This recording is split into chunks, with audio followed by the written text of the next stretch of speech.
Welcome to our tutorial about stacked recording.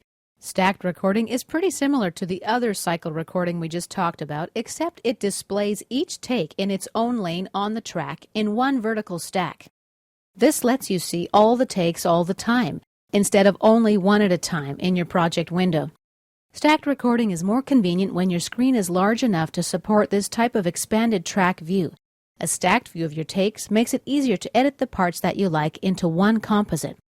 In this tutorial, we'll be learning how to do stacked recording to an audio track and to play back the various takes. From the Transport panel, select Stacked from the Cycle Record Mode menu. Let's make sure the Cycle button is active, and now let's set our left and right locators.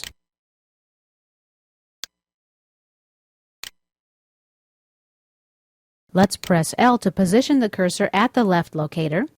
Make sure you give yourself enough room on either end to allow for preparation and reverb trails. We're ready to record. We record enable the track, ensure that the monitor's on, and press record. We're going to try 3 laps. Here are my pre-clicks.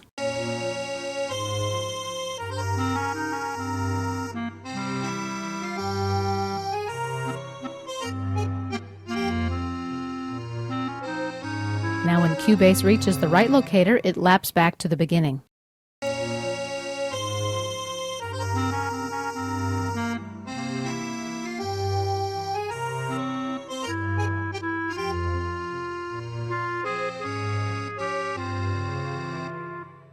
And back for our take number 3.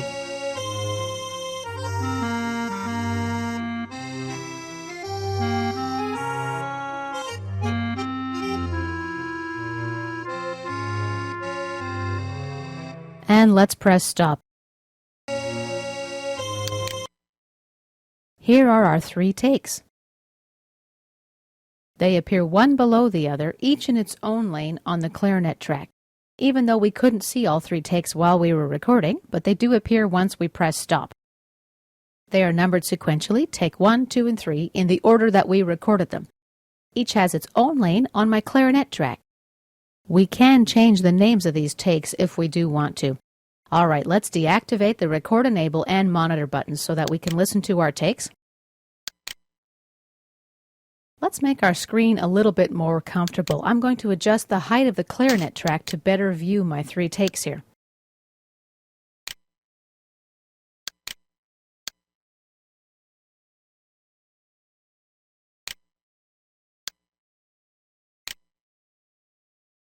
From the Edit Tools icon bar, activate the Mute tool.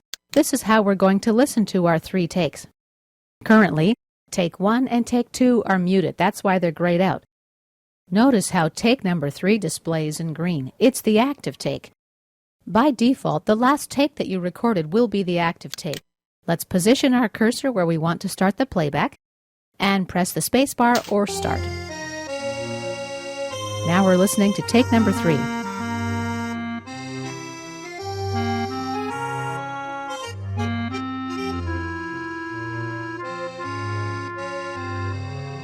Let's press stop.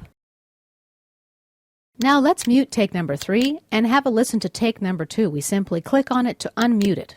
Position the cursor and press play or your space bar to get rolling.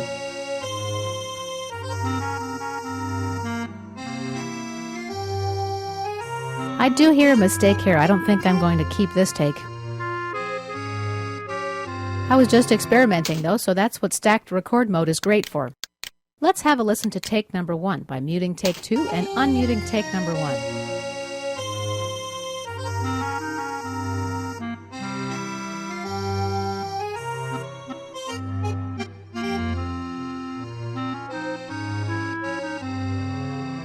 Okay, I do like parts of take 1.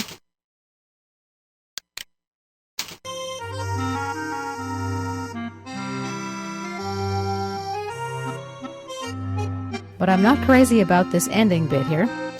Let's zoom in a little bit. I'm going to make a split here. I'll mute this bit.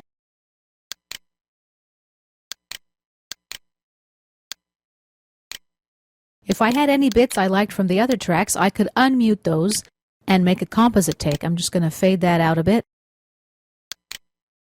I need a fade at the end of this phrase as well. And let's have a listen.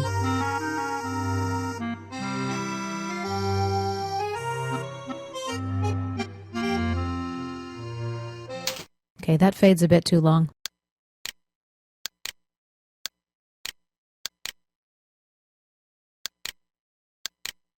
I'll make the fade sound a little more natural by changing the curve.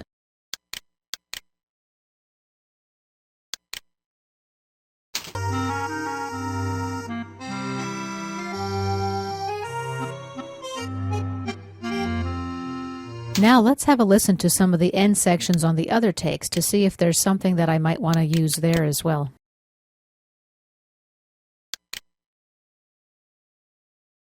We'll unmute take 2. Make a cut at an appropriate spot. And let's see how this mixes.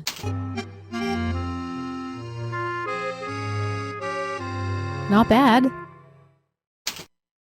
Now let's see if there's anything on take 3 that we might be able to use. I don't think I have a good place to make a break that would allow for a smooth transition from take 1 to 3, however. I don't have any phrase breaks. Let's have a listen to take 3. Reposition my cursor and press play.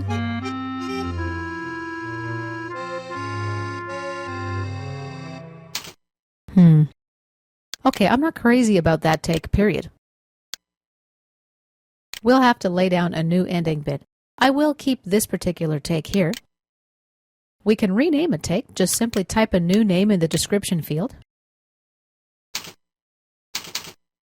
Let's call this one second best.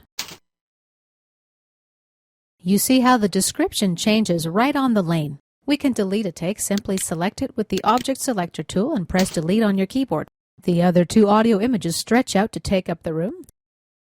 We can clean up our lane display even a little bit more. Click on the Lane Display Type button and select Lanes Off. Now only the active parts of our takes are shown as event images on our track. And we can restore the track size. Let's even out the lane display a bit.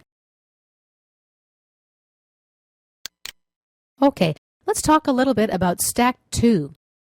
This is for MIDI and instrument tracks. If you select this mode by mistake for an audio track, no worries, because it behaves exactly like stacked recording mode for audio tracks. Stack 2 doesn't mute the previously recorded MIDI. It lets you build up your content in each successive lap. That's different than our stacked recording you saw here, where 2 of the takes were muted and only 1 was available for us to listen to at a time. Stacked 2 is really handy for building a drum rhythm or some other kind of complex rhythm where you need to keep the instruments separate. Or, for example, if you've got a piano part to lay down that's just too difficult for you to do live, you can do, let's say, first the left hand and then add the right hand. We're going to be covering MIDI cycle recording later in this course.